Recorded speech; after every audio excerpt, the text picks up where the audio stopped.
Sigaw ng Fanny, sana, very soon. Kim Pao, aminadong magiging good partner in real life.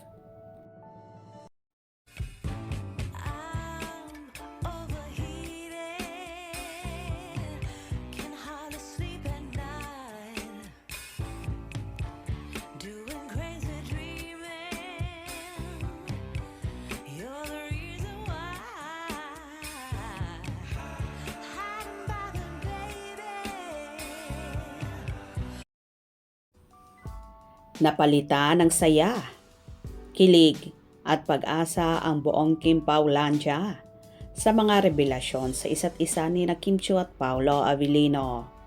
At kahit ang tampo kay Paolo ng ilang solid ng kanilang tambalan ay humupa dahil sa mga pag-amin ng aktor sa kanyang nararamdaman kay Kim.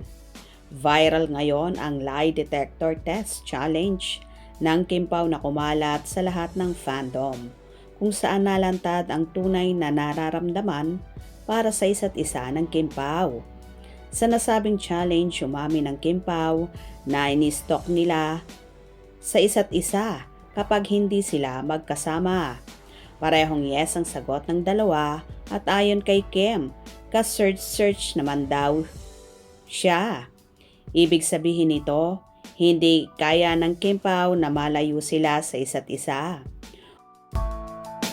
Talk na kayo sa isa't isa. Pag mga, kunwari, di kayo magkasama, ganyan.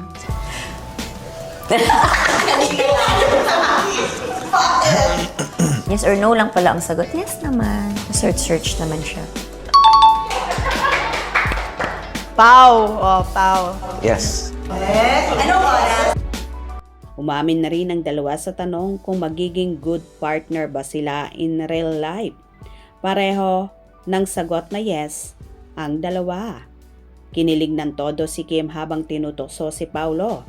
Kalmado lang si Paolo na natatawa kay Kim dahil ito raw ang sumagot. Pero ito ang kinilig. Sa kahit kanina naman, di ba? Yeah.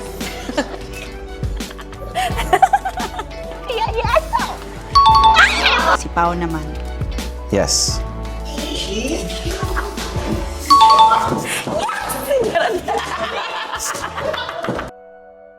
Hindi na nakayanan ng nagtatanong ng komedyanteng sa Alora ang kilig at napahampas sa katabi. Nagpaliwanag si Paolo kung bakit yes ang sagot niya.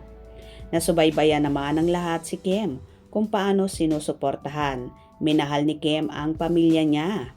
Nabuking na nagsinungaling si Kim nang matanong kung naging type ba niya si Paolo.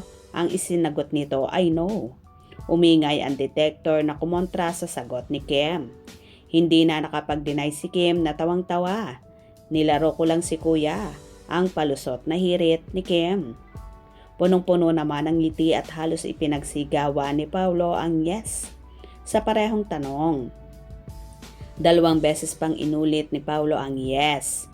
Napatili si Kim sa pagsang-ayon ng detector na nagpakilig sa kanya ng todo. Naiinitan na ako ang sambit niya kasi hindi ko alam kung magsisinungaling ba ako o hindi. Ang paliwanag naman ni Paolo sa kanyang sagot. Sabay na nag-yes ang Kim Pao sa tanong kung naiisip na ba nila ang mag-quit sa acting. Kapansin-pansin na habang sinasabi ni Paolo ang sagot, nakatitig siya kay Kim na parang sinasabi nitong ang kapareha ang naiisip niyang makakasama. Sabay ba kayong magkukwit? Ang joke na hirit ni Alora sa dalawa. Tawang-tawa si Kim at tanong ng kaibigan, "Ha, wag muna uy," sabi pa ng komedyante. Sa pasabog na revelasyon ng Kim Pao, umugong sa tuwa ang mundo ng Kim Paulandia dahil para magdiwang ang puso ng mga ito. Well, hindi pa man tahasang umaamin sa totoong nararamdaman at estado ng relasyon sa publiko ang Kim Pao, pero obvious naman na talagang mahal nila ang isa't isa. Hope you enjoyed. Please subscribe for more info.